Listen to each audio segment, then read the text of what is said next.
غزا العالم وزاحم أشهر التطبيقات بفترة وجيزة.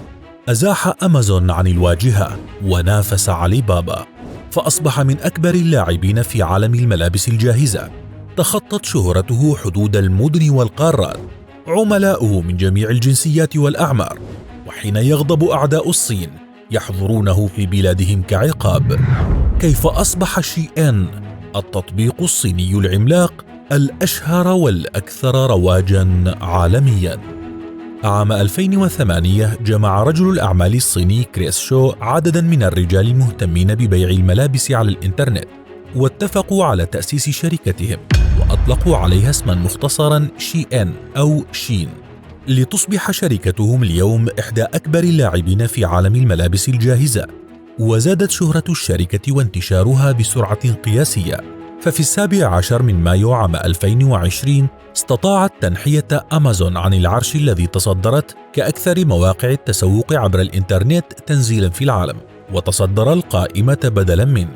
وكان هذا الإنجاز عظيما للشركة المغمورة التي استطاعت كسب شهرة غير مسبوقة بفترة قياسية لم تتجاوز 7 أعوام، واعتمدت سياسة استهداف جيل الشباب والمراهقين، فانتشرت علامة شيئين بينهم بطريقة خيالية، على العكس تماما من الأشخاص فوق 30 الذين من الممكن جدا أنهم لم يسمعوا بهذا التطبيق من قبل. جيش من المصممين والمروجين. أثبتت شركة شيئين اليوم نفسها كأبرز الشركات في هذا المجال، إذ تصل شحناتها إلى 220 دولة، وتحوي منصاتها 600 ألف منتج عبر الإنترنت، وتتعاقد مع حوالي 200 مصنع بالقرب من مقرها الرئيسي في بينغرانغ تشو، تنتج ما يتراوح بين 50 إلى 100 قطعة لكل موديل، مما يجعل شركة شيئين اليوم قادرة على قلب مصير أي موديل مهما كان منتشرا.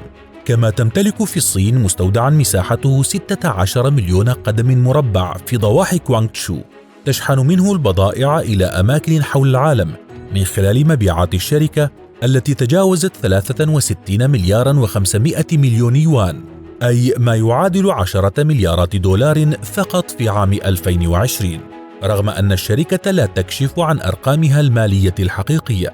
وتعتمد الشركة على جيش من الموظفين، منهم 200 مصمم داخلي وأكثر من 7000 موظف، كما تدفع أكثر من $1,000,000 لمصممين مستقلين، وتطلق مسابقات دورية قد تصل جوائزها إلى $100,000.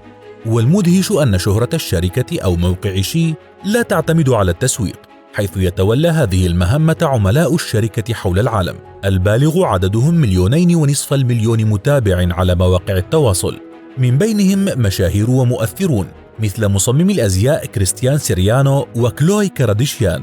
أيضا فإن مشاهير مثل كيتي بيري وليل نازكس قدم حفلا غنائيا افتراضيا من تنظيم شيئين في الأيام الأولى من انتشار وباء كورونا.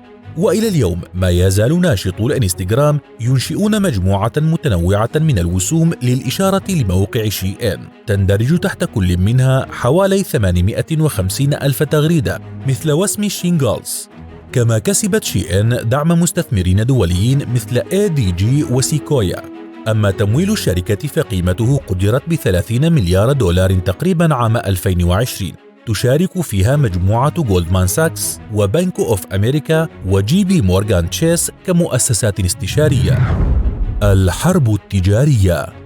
عام 2018 مع الأزمة التي شهدتها أكبر بلدين اقتصاديتين في العالم أمريكا والصين، ومع فرض أمريكا رسوما وقيودا على الصادرات الصينية، كان موقع شيئين أحد أكبر المستفيدين من هذه الأزمة، إذ ارتفعت مبيعات الموقع حينها بنسبة 250% سنويا، ووصلت أرباحها إلى $10 مليارات، لتنعكس الحرب الاقتصادية التي أعلنها ترامب على الصين لصالح الشركة، التي وصلت اليوم إلى موقع من شبه المستحيل أن يستطيع موقع آخر مزاحمتها فيه، إذ يصل إلى الولايات المتحدة نفسها نحو 2,000,000 طرد يوميا من شيئين. نجاح شيئين يعد جديدا نسبيا، لكنه نجاح غير مسبوق، ومع ذلك تقع في أخطاء فادحة تتعلق بالحقوق والتصميمات التي تعتبر مسيئة أحيانا للأديان أو العرقيات. كما تؤثر السياسة في مبيعات الشركة، فمثلا ردت الهند على مقتل 20 جنديا هنديا عام 2020 في اشتباكات مع قوات صينية بحظر 59 تطبيقا صينيا على أراضيها كان من بينها شيئان، لتخسر الشركة بذلك أكبر سوق آسيوي لها. برأيك هل نجحت الصين في غزو العالم عبر الشيئان؟